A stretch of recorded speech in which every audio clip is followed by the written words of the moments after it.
Welcome to Our Girl Relationships. On this channel, we talk about problems people face in their day-to-day life. Let's start with the video. My fiance and I decided we wanted to do a destination wedding, so we picked a day in the summer. We planned the wedding for about 6 months. It was a dream come true because I was finally marrying the love of my life. We arrived in Miami on Thursday evening. In the morning on Friday, we met up and went our separate ways for our bachelors and bachelorette party. It was super fun. Me and the girls pulled an all-nighter celebrating my last night as a single lady. Honestly, I wondered if the girls would wake up early enough for the wedding the next day.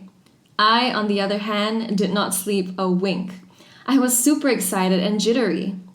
My imagination was going wild and my brain was too active to sleep. I am kind of an overthinker. At 5 a.m., I decided I was done waiting for sunrise and went to wake everyone. The girls sluggishly woke up and we started getting ready. At 7 a.m., the makeup artist had not arrived and the girls were acting really weird. They were hiding something, but I brushed it off because I thought they had a surprise for me or something. It was 8 a.m. and we were still not close to being ready for the wedding. At 9 a.m., they didn't seem bothered and in fact were finding ways to stall.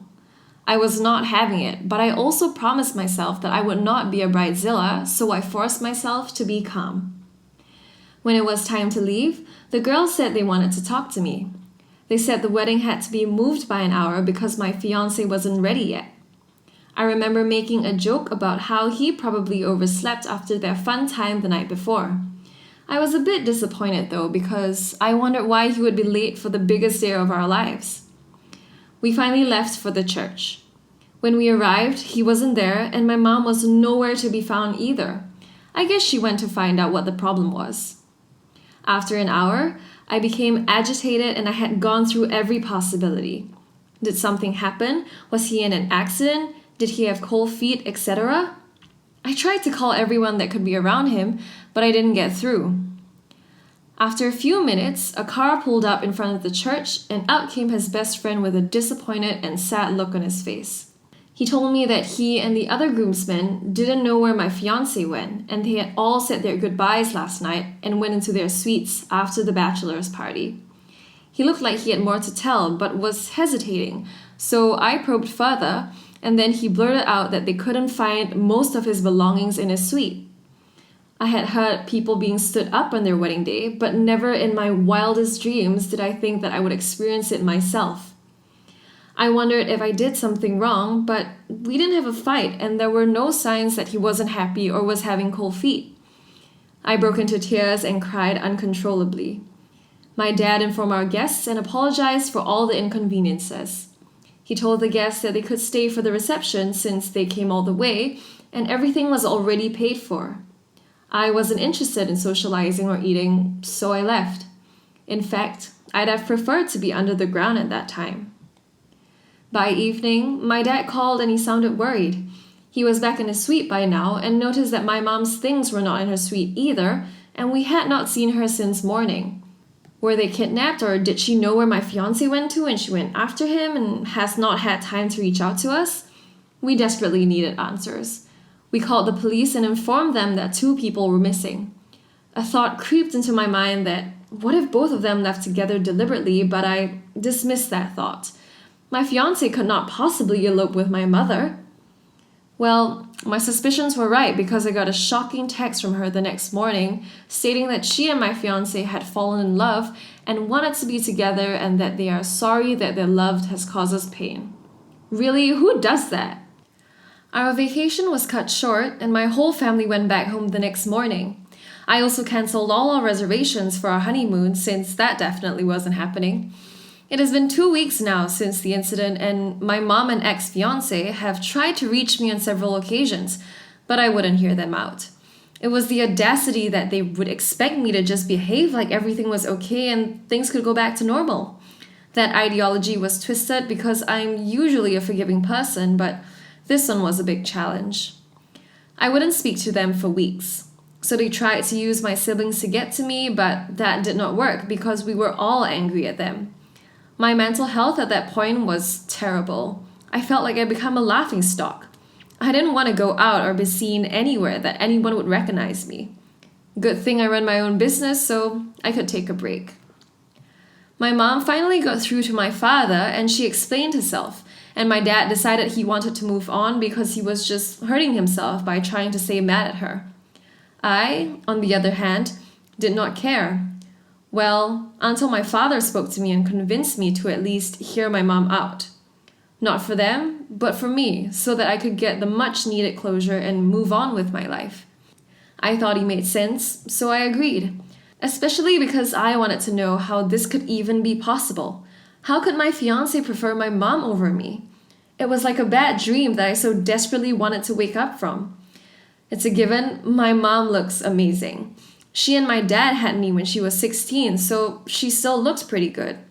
But that did not give her the right to take my man away from me. I could only imagine what my father was going through. He seemed to be taking it well, but I'm sure it was because he wanted to be strong for me. Both of us could not grieve at the same time. Turns out, when I first introduced my mom to my fiance, they kind of hit it off. I had thought she just really approved of him as my boyfriend and was supportive of both of us being together. She was very fond of him, and whenever we had a fight, my mom never sided me. I didn't think so much of it at the time because I was usually the one to pick fights, if I'm being totally honest. I thought she was practicing to be a good mother-in-law. I only spoke to my mother though. My ex could go straight to hell. He tried to reach me several times, but I blocked him on every channel he could possibly get to me on. I never want to see him or hear his voice again, and he can have a nice life with my mother. Am I the a-hole for telling my mom never to reach out to me again because, as far as I was concerned, she no longer exists? As you can imagine, the pleading continued. It baffles me how much they still want to remain in our lives. They both should have thought of that before eloping. Remember I mentioned that our wedding was supposed to be a destination wedding? We had traveled to Miami, and when they eloped, the two lovebirds had a really good time. How did I know? Well, all the time I was crying myself to sleep and also stalking them on social media. They were shamelessly posting their every move. My mom went as far as calling me with an unknown number and started monitoring my movements to know when I was out, and so she could get the chance to speak to me. The first day I noticed her, I ignored her.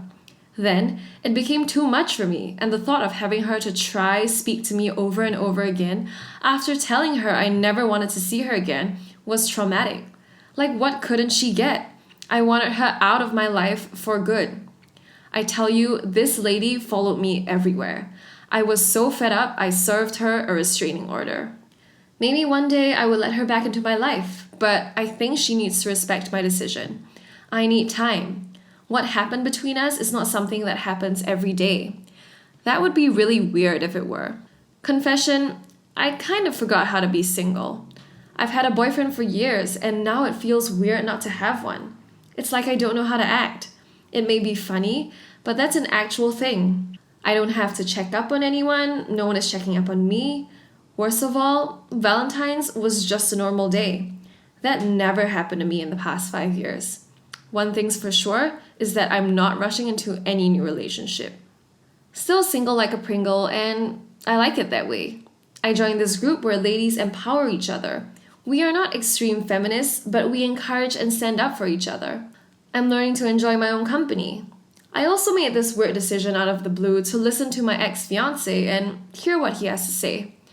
Sometimes I wish I never met him because of the way he hurt me, but I remember we also had really memorable times as well. I decided to meet him for breakfast at a coffee shop. He looked scared and shy when he came in through the door. It was like he didn't know if to approach me or to turn around, and he was sweating a lot. He finally took a seat and started to apologize. He said he wasn't sure how he and my mom fell in love, but they just did, and they hid their feelings for a long time because of the other parties involved. I still felt the anger, disappointment, rage, and even a little bit of jealousy, but right there at the coffee shop, I decided to let everything go. But I still didn't want them to have it easy, so I still maintained my restraining order. Call me petty if you want. You are definitely not the a-hole for asking them to be out of your life. I would probably do worse if I were in your shoes. I had a friend of mine in a similar situation. She did not take it well at all. You seem to be doing well. P.S. Your mother is crazy. Here's the next story. I, 56F, have been a nanny to a couple. We'll call them Jenna, 29F, and Mitchell, 32M, for a few years now. They have been great people, and I also like the pay since they are fairly wealthy. They give me a big sum, and I also love their kids. They have a boy, 4, and a girl, 5, who are really sweet, and I look forward to seeing them.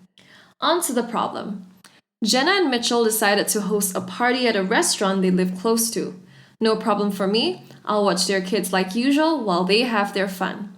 They're giving me the rundown on things like the usual, but then something odd they said was, and make sure the kids are ready to be picked up by 9:30 p.m. I thought this was strange, but decided to push it to the back of my mind as they never said previously anything about other kids and only said that one statement. Maybe it was just a slip up. About 20 minutes go by and Mitchell's and Jenna's friends come over to pick them up, I'm assuming. So I go over to meet their friends, and their friends brought all their kids for me to babysit. There were at least 7 kids I saw. I pulled Jenna aside and asked her why their friends expected me to babysit their kids and to just get someone else to babysit them, as I only agreed to babysit her kids. She seemed taken aback and said she thought I wouldn't mind since I don't do anything else with my time anyways. My husband died 11 years ago, so I'm always by myself at home now. Which was true, but this was never part of the agreement. Apparently, all her friends were busy and couldn't come to the party because of their kids, and to save money and time, Jenna just offered to dump all their kids at her place for me to watch. I got angry and said unless she's willing to pay me 7 times the amount of money she pays me now, there's no way I'm watching 9 kids for the amount of time that they're gone. 8 hours. And I just wouldn't be able to handle it. Her face changed from confused to frustrated and said, I should be lucky I'm their nanny at all with the amount of money I'm paid and to be grateful and do this one thing as it's just one night. She just wants to treat her friends to a nice dinner. I was shocked and didn't say anything else and just left their house. Mitchell later called me, cussing me out and saying how I humiliated them and embarrassed them with my actions, and how they had to cancel everything last minute because of everyone's kids, and I was a selfish, stuck-up, lazy person for not doing this one-time thing. I didn't say anything the whole way through until he was done talking and just hung up. And now I'm really wondering if I messed up here. I really liked their kids and they were great people before this incident. Am I the a-hole? I didn't expect to be posting an update so soon, as I thought they would both just ghost me and we wouldn't talk again and they would find another nanny. But I was wrong. Jenna called me this afternoon. Hoping for an apology, I picked up. She tried to guilt trip me into babysitting for her kids again, saying how there isn't another one like me and she didn't want a younger nanny because she didn't want the kids latching onto her and calling her mom, and if anything, wanted them to think of them as a grandma. What? She then went on to say she was sorry and she was wrong for doing what she did and wanted me to come and be their nanny again. I let her finish with her rant. After she was done talking, I said I was sorry she was that insecure about babysitters her age, and if she was that worried, she should probably focus on her kids rather than her business, and even though she doesn't respect my time and effort, I do. I told her good luck finding another sitter and blocked her and Mitchell. I'm still having a hard time finding a replacement, but at least I'm free from the entitlement they showed. I most likely would not have said all of that and put my foot down if it wasn't for all the comments you guys gave, so thank you. Really downplayed my self-worth as a nanny because I've been a caregiver for years, so this boost really helped. Not the a-hole. It's just business. You're following the established contract. If they didn't want to be embarrassed, they should have contacted you prior to renegotiate. And by the sounds of it, they don't pay you enough to turn blind eyes this once in order to retain the job. Failure to plan on your part does not constitute an emergency on mine. Not the a-hole, obviously. Childcare workers are so often underpaid and their hours and energy are often exploited. You didn't embarrass them. They embarrassed themselves. There should have been a discussion with you beforehand to see if you were available for the night and if you were willing to care for more children. And if you decided to do it, that should have been a strong increase in pay from the other parent's children. Super rude of them. Here's the next story. So hear me out, I know the title sounds bad. So I, 26M, moved to a new city a few years ago, and when I did, I met Kendall, 27F. We met on a dating app, but we realized that we both just moved to the city and used each other as tour guides or friends to meet people. We've been close friends ever since. We hang out 2 to 3 times a week and would text throughout the day. Eventually, my friend moved to the city and I met more guys and we all hung out together. Kendall hangs out with our group. She doesn't have any female friends and enjoys being one of the guys. Kendall is highly attractive, very outgoing, and has a fun personality. When we go out, guys will hit on her, but she pretends we are together to stop the creeps. She wingmans for me sometimes. It's been a good partnership. So I caught feelings. Yes, I'm stupid, I know. I told Kendall this about a month ago, and she let me down nicely, saying that she valued our friendship too much. I told her, totally get it, no worries. I tried to take the rejection and not make her think I wasn't her friend. We still text, but we only hang out about once a week now. I also don't text her all day anymore. This wasn't purposeful. I just started to focus more time and energy into girls I'm seeing romantically. Kendall has been pissy at me since. Whenever we get together, nice for you to be able to fit me into your busy schedule, in a sarcastic tone. I've tried explaining to her that I need space to get over my feelings. I've been talking to this girl for the past 2 weeks. We decided to go camping. I invited my friends and their girlfriends. I decided to not invite Kendall. My reasoning is that Kendall can sometimes rub girls the wrong way. She's a shit talker, so a lot of girls think she is flirting with their boyfriend or peacocking. The girl I'm talking to is very sensitive, so I don't want her being intimidated by Kendall. I also don't fully feel okay being around Kendall yet. It's a lot to explain, but my chances would definitely be better if Kendall didn't come. So Kendall asked about my plans this weekend. I told her I had plans with a girl. She read it and didn't respond. She then texted my roommate Dallas and asked him what he was doing. Dallas, not knowing, ended up telling her. I then got an essay from Kendall. She went off on me, saying that I was a shitty friend, that I stopped including her in my life, and to quit making an effort to ask her about her day. I told her that wasn't true, but I was dating now and she needed to be cool knowing that meant I wouldn't be as available for her. And that maybe she needed to make some girlfriends if she wanted someone to vent to all the time. She would hurt my chances if she went, so that's why I didn't invite her. She then called me an a-hole and then went and told Dallas she wasn't being invited because she turned me down. I told my friends that wasn't the case and explained my reasoning. But some still think I'm being an a-hole. Am I the a-hole? Not the a-hole. I may get flack for this, but this girl had you doing all the boyfriend duties for her when it came to emotional support while not doing any girlfriend duties. She's being the a-hole. She's making it all about her, but how does she show you support? It's naive of her to expect to be the focal point of your life after she shut you down. Hanging out once a week is a lot like adult friends.